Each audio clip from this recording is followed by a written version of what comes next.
लोकसभा चुनाव की हलचल के बीच इंदौर में मतदान का सिलसिला जारी है। जहां कांग्रेस नोटा के समर्थन में मैदान संभाल रही है, तो वहीं बीजेपी मतदान प्रतिशत बढ़ाने पर जोर दे रही है। अब बीजेपी प्रदेश उपाध्यक्ष जीतू जुराती ने कांग्रेस पर जोरदार निशाना साधा। वहीं कांग्रेस नेता सज्जन सिंह वर्मा ने भी बीजेपी को आड़े हाथों लिया। देखिए, मैं तो ये कहूंगा कि जितनी भीषण गर्मी है, मैं अभी राऊ से निकला हूँ और राऊ में पारा चढ़ा हुआ है, एकदम गर्मी तेज है। उसके बाद भी लोग लाइन में लगे हुए हैं। मैं बिजलपुर से अभी निकला थोड़ी देर पहले वोट करके, वहां पर भी लाइन में लोग लगे हुए हैं और अभी 2:30 बजे हैं। अभी हमारे पास 3.5 घंटे का समय और लोग निकलेंगे 4 बजे के, 4:30 बजे के बाद थोड़ा ठंडा समय होगा तो। और लगभग 40% से ऊपर वोट परसेंट में जहाँ जहाँ घूम रहा हूँ वहां पर हो चुका है। ये 50% हो गया, कहीं 60% भी कई बूथों पर हुआ है। तो ओवरऑल ये जो परसेंटेज है, ये परसेंटेज मुझे लगता है कि 70% के आसपास जाने की संभावना है। और ये ठीक है, क्योंकि एक ही पार्टी है और भारतीय जनता पार्टी का मतदाता निकल करके आ रहा है पूरी ताकत के साथ में। तो ये निश्चित रूप से मुझे लगता है कि ये बहुत संतोषजनक है, अगर इतना होता है तो।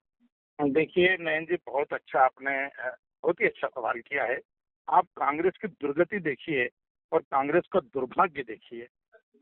देश के 75 साल की आजादी के बाद वो पार्टी जो देश की सबसे बड़ी पार्टी थी, वो पार्टी जो आजादी के पहले से लगा करके काम करती आ रही थी, जिन्होंने 50 साल तक एक छत्र राज इस पूरे भारत पे किया, उस पार्टी की दुर्गति देखिए आप। वो नोटा के लिए प्रचार कर रही है, खुद में इतनी क्षमता नहीं है, खुद प्लानिंग नहीं कर पाई, खुद अपना कैंडिडेट खड़ा नहीं कर पाई, खुद में इतनी ताकत नहीं है।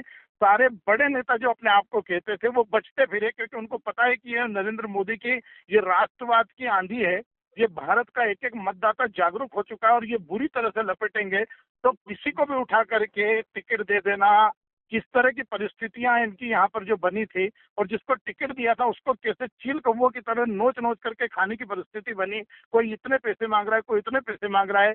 कैंडिडेट के, ये कांग्रेस के कैंडिडेट के बयान थे कि मेरे पास किसी एक गांव में, किसी एक वार्ड में 10 लोगों की कांग्रेस के नेताओं की लिस्ट भी नहीं है, मैं जाकर के जनसंपर्क कैसे करूंगा। और जो लोग मुझसे संपर्क कर रहे हैं वो सिवाय पैसे के मुझसे कुछ नहीं मांग रहे हैं। अब ये भाजपा पर ठिकड़ा फोड़ने की कोशिश करते हैं। राजनीति आप लोग कर रहे हो कि मजाक कर रहे हो। और दूसरी चीज ये है कि ये जो नोटा नोटा चिल्ला रहे हैं, ये बेशर्मी से, और इससे कोई बुरी बात नहीं हो सकती। आपको अगर आप इतने लाचार थे, आपके नेतृत्व इतना पंगु था, आप जब एक कैंडिडेट को नहीं बचा पाए, कैंडिडेट खड़ा नहीं कर पाए, तो जनता के सर पर ठिकरा फोड़ोगे क्या। और 4 महीने पहले चुनाव था विधानसभा का, जब आपको खुद को नकार दिया गया पूरी तरह से। प्रदेश में विधानसभा में 2/3 बहुमत से ज्यादा वोट लेकर के भारतीय जनता पार्टी की सरकार बनी है, 163 सीटों पर हम लोग चुनाव जीते हैं। उसके बाद आपको तो स्वीकार कर नहीं रहे हैं पब्लिक, और आप नोटा के लिए बात कर रहे हो। और नोटा की मूर्ख समझ रखा है क्या इंदौर की जनता को आपने। और आप, एक दूसरी चीज मैं आपके माध्यम से ये बताना चाहता हूँ कि ये जो नोटा नोटा कर रहे हैं, नोटा नहीं है। नोटा तब होता जब भारतीय जनता पार्टी और कांग्रेस के दोनों के कैंडिडेट होते, बसपा के होते, दुनिया भर के सारे जितने भी राजनीतिक दल हैं, अगर उनके कैंडिडेट्स होते और उसके बाद नोटा अगर आता तो नोटा होता। नोटा अभी इस इंदौर के चुनाव में, नोटा का मतलब तो कांग्रेस है। यही जनता ने कांग्रेस को भी नकारा, और नोटा का मतलब ही नकारना होता है।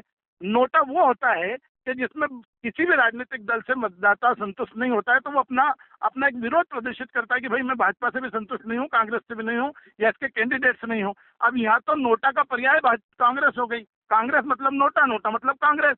तो इंदौर में आपको इस बात को समझना होगा।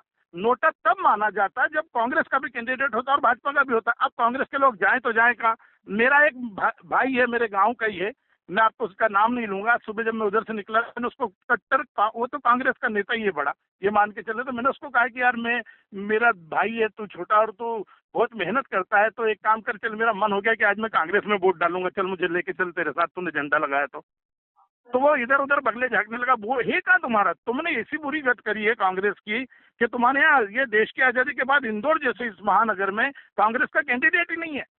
उन कांग्रेस के वो जो मतदाता थे, कुछ कुछ लोग तो इनके पास थे, अब वो कहाँ जाएंगे। तो नकारात्मकता जब किसी के दिमाग पर छाती है, तो इस तरह की बात करते, शर्म की बात है ये कि देश के लोकतंत्र का सबसे बड़ा चुनाव है और इसमें नोटा के लिए कांग्रेस को आह्वान करना पड़ता है। इससे बुरी कोई बात नहीं हो सकती। ये भारतीय जनता पार्टी के शीर्ष नेतृत्व से लेके तमाम नेताओं ने देश भर में नकारात्मक वातावरण पैदा किया है। और आज इंदौर की जो स्थिति है पूरे देश ने नहीं, पूरे विश्व ने देखा है। पूरे विश्व ने यहाँ लेना है, पूरे विश्व ने देखा है। तो बड़ी नकारात्मकता है। और कांग्रेस के साथ साथ अलायंस दल के तमाम इंडिया गठबंधन के लोगों ने, प्रबुद्ध जनों ने भी नोटा का बटन दबाने की अपील की है। और मैं समझता हूँ कि भारत में सबसे ज्यादा नोटा वो वोट इंदौर में बढ़ेंगे, इतिहास रचा जाएगा। नहीं, देखिए बात क्या है कि इंदौर का व्यक्ति तो ठगा हुआ महसूस कर रहा है कि उसके वोटिंग का अधिकार छीन लिया है, और इसीलिए नकारात्मकता है, इसलिए वोटिंग कम हो रहा है।